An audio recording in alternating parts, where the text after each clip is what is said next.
cho xía tu chỉ tao pu chu chỉ vua lử tu lông nia khó chơi nia tê ra theo chỉ tao đón chia chỉ vua nia chia lo cứ nia ra cha nia luôn ra tự chỉ tao phó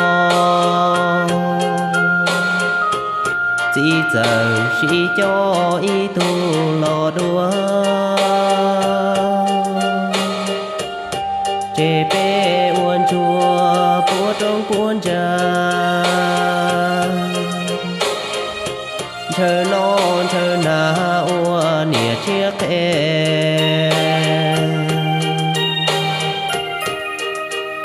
tua cũ nia cha hồng chỉ mua chỉ kia bé thua chế có nhỏ chế lu nên nó của cha bé lu lý gia thấu mua con nia sa tia nia thua chỉ nhua nia chia e nhua lo kia lo lu nia tu cha trên trên tu chúa đã chúa cho khen là như gió cu nia có mùa khoa chế mê tôn chùa đi su mù to cho lo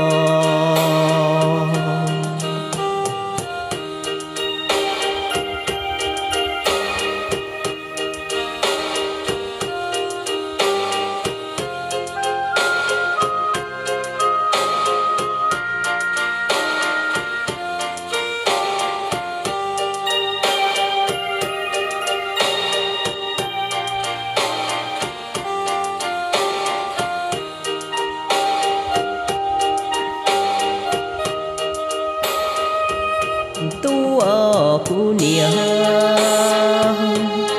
cha mong chỉ mua chỉ chia bé thua chế có nhỏ chế lu nên nó của cha bé lu đi ra thấu mua con nia sa tia nia thua ti vua nia chia e vua lo kia lo lu nia tu cha trên trên du chúa đã chúa cho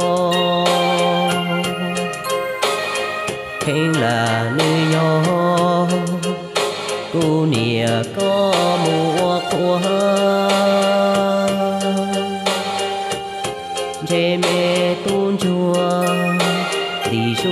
mô to cho lo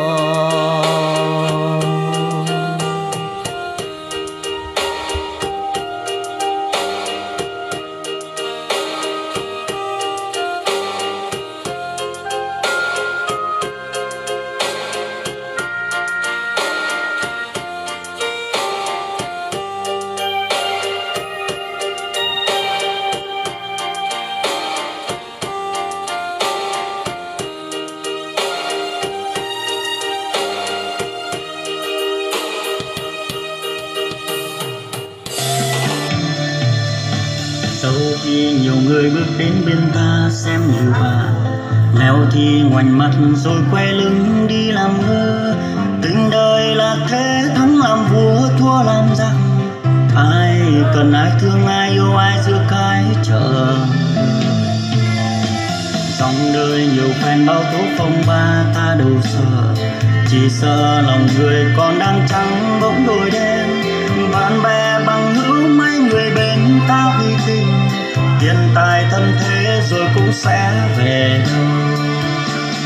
Mồ sâu đến bao nhiêu lâu đây ta mới chôn được tình, người ngày tháng